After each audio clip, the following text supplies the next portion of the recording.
say that the NFL is rigged. I don't disagree. I don't agree, but I just say I can't really blame them for feeling that way. After what happened Sunday against the Tampa Bay Buccaneers, Tom Brady getting sacked by Grady Jarrett on a third down situation, Falcons are making their comeback, and it looked like the defense came through once again, right? The defense has been coming through and making big plays towards the end of the game, and that should have been the case. It should have been Atlanta got another stop. Now let's see what the offense can do. Can they score one more time and win the game? Well, Grady sacks Tom Brady's bitch ass, and I don't really hate Tom Brady. I've never really had any hatred towards Tom, but after what happened Sunday, it just really ticked me off. It's like, are you serious? But anyway, Grady sacks Tom. Tom tries to kick him, right? They don't call a flag on that because he's Tom Brady, right? He goes to the refs, starts crying. The refs discuss it. They call it roughing the passer. Tampa Bay gets the first down. They milk the clock out. Game over. Falcons get screwed. I've never ever felt like the NFL was rigged, ever, because I just watch the games and talk about what I see on the field. But after what happened Sunday, that was the first time I had ever felt that way. Grady sacks Tom. People saying he sling him to the ground. He didn't sling him to the ground. He grabbed him by the waist. Tom is on top of him. He rolls over Tom, but Tom is on top of him. Grady basically breaks his fall. Okay, falling on Grady is probably like falling on a fucking waterbed. But then I go on social media and it seems like a lot of people are on the Falcons side. And of course you got a few retards on social media saying, oh, you know, you should sling him to the ground, you know, you got to protect the quarterback. Shut up. You're a people who are tweeting that and saying that, you're a I'm sorry, I shouldn't say that. You're the problem. You're part of the problem as to why the NFL is so soft now. As to why sports in general are so soft. He sling him to the ground, you got to protect him. And then you got some other idiots on social media saying the refs missed the call on the Scotty Miller passing attempt, the Tom Brady passing attempt to Scotty Miller on the right sideline. That's not the same. Now, you can actually make a case for that being a penalty. The refs messed up on that one. I would say that the refs messed up on that one. Okay, I'll give you that one. I thought there was some unnecessary contact on that one. But the sack on Tom Brady, that wasn't a penalty. You idiots. That wasn't a penalty. They're not the same. You can't make a case for that being a penalty. Oh, God. And then Tom, after the game, saying, I don't throw the flags. Of course you don't. You just get up and cry and bitch and moan to the refs. Listen, guys. The Falcons are not supposed to beat me, okay? I'm Tom Brady. I am undefeated against this team, right? This, those stupid-ass quarterback records. I am undefeated against Atlanta, okay? So the Falcons should not be able to beat me. Throw the flag. Let me milk the clock. Okay, because I'm Tom Brady. Let me do what GOATs do, okay? I am the GOAT. I'm Tom Brady. I'm not supposed to lose to the Falcons, okay? Not a team like the Falcons. As a matter of fact, I'm not supposed to lose at all because I'm Tom Brady. So throw the flag, and then I'll give you your reward after the game. Yeah, that's what it felt like to me. It actually felt rigged. It really did. That's how I felt. And I still feel that way on this beautiful Tuesday morning. But enough about that. Going into the game, I felt as if Atlanta was going to be tested for the first time against an elite defense. I felt that way against the Saints. I mean, they haven't really looked god-awful. I mean, they looked terrible against Seattle on Sunday, but they haven't looked terrible. They're not as dominant as they were for the past few years now. But this was the test. How can this offensive line, how can this running game get going? How will Atlanta be able to move the football? Especially after the Bucs got waxed by Kansas City the week before. So you know that they were going to come out and play with a little bit more pride. How are they going to fare against this front seven? Well, they came out and they were throwing the ball in the beginning of the game. They were being a little bit more aggressive through the air than they normally have been so far this season, which they had to be.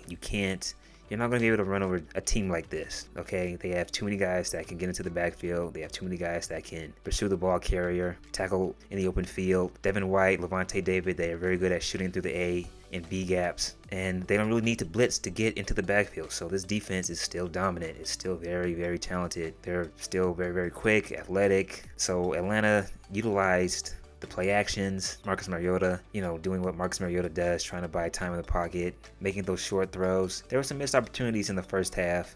For example, Felipe Franks dropped a first down pass for Marcus, and then it looked like the Falcons had converted a third down conversion with a pass to Drake London, but that was called back for a penalty. Then going towards the end of the second half, Falcons had a chance to get a touchdown off of a wide receiver screen, but Quadra Hodge drops the pass, and I think the announcer had said Daryl Johnson had mentioned that Marcus threw it too hard, and I was like, I don't really care about that. You are a paid professional athlete. You got to catch that. Sorry. Then Marcus fumbles the snap again. What else is new? Puts Atlanta in a 3rd and long situation. They don't get any yards out of that. Younghoe Koo misses the field goal, so the Falcons come away with nothing. So they had a chance to at least come away with 3 points. Then Tampa goes down the field and comes away with 3 points. So some missed opportunities in the first half. Defensively, Atlanta did not do a very good job of trying to get to Brady. They blitzed him, but they kept blitzing him towards the middle of the offensive line, and everyone was converging towards the middle. And Tom had all day to sit back and go through his reads and throw. And Tom was doing what Tom does, which is take what the defense gives him and play to his strength, getting the ball out of his hands quickly and utilizing the short passing game and allowing his running backs to make plays and get yards after the catch. I thought the Falcons did too much sagging off in the first half, letting their receivers stop their routes just a few yards short of the DBs so they can make their out routes and be able to cut in front of the cornerbacks' faces, go underneath. The middle was wide open all day long. They were attacking the flats. So I thought the Falcons should have did a better job of trying to press up on Tampa's wide receivers and not allow Brady to sit back and make plays with his arm. Marcus Mariota, 14 for 25, 147 yards. He had 1 touchdown pass. He was sacked 5 times, but no flags were thrown when he was sacked, right? He ran the ball 7 times for 61 yards total. He had a fumble. Marcus was Marcus. At this point, it's like Marcus, when he has these types of performances, it's like Marcus was Marcus. He was, okay. Last week, I thought it was terrible, but he was once again. So Tyler Algier, 13 attempts, 45 yards rushing. I think he's starting to get a little bit more comfortable real quickly. Against the Rams, I thought it was a bit too hesitant, and he wasn't hitting the lanes with a lot of speed and power, but now it seems like he's doing a better job of doing that. Caleb Huntley, kind of a quiet day, 8 attempts, 34 yards rushing. But the Falcons, they stuck to their strength. You got to give them credit. They ran the ball 31 times for a total of 151 yards and did have a rushing touchdown by Avery Williams, who only had 3 attempts, 11 yards, but he was pretty effective in the special teams area. Olamide Zaccheaus, 4 targets, 2 receptions, 39 yards, 1 touchdown pass. Drake London, 4 targets, 4 receptions, 35 yards. It seems like Drake is starting to develop a chemistry with Marcus, and it seems like he is, I'm not going to say the guy, but out of everybody in this receiving core, he seems to be sort of standing out a little bit more each week. Cadrell Hodge, 5 targets, 3 receptions, 33 yards. And everyone had less than 2 targets. So that's what this offense is. That's what the Falcons offense is. They're going to run the ball. They're going to have these grinded out type of games. It's not a flashy offense, right? Tom Brady, the GOAT, air quote, don't consider him to be the GOAT. I'm probably in the 2% of people that doesn't consider him to be the GOAT. 35 for 52, 351 yards, 1 touchdown pass. He had a dangerous throw in the first quarter. AJ Terrell almost picked off. That AJ Terrell is capable of picking off. Brady was Brady. He was good. I did think that Tampa went away from running the football. I thought that was going to be their game plan going into this game, especially since it seems like there's no chemistry with these wideouts yet because everyone keeps getting hurt, seems like. And Kyle Rudolph made his debut, and I thought he'd be a big factor going into this season. I thought he would have that. I thought that him and Brady would develop that Gronk and Brady type of relationship, that type of chemistry. But he made his debut, and he had a target, but he dropped it. Might have been a bit low, though.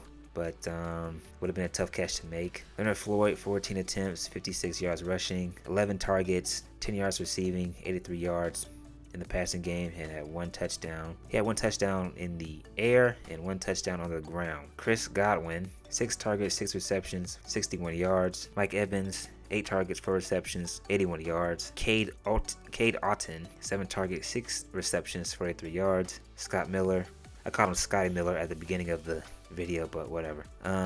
Scotty, sorry.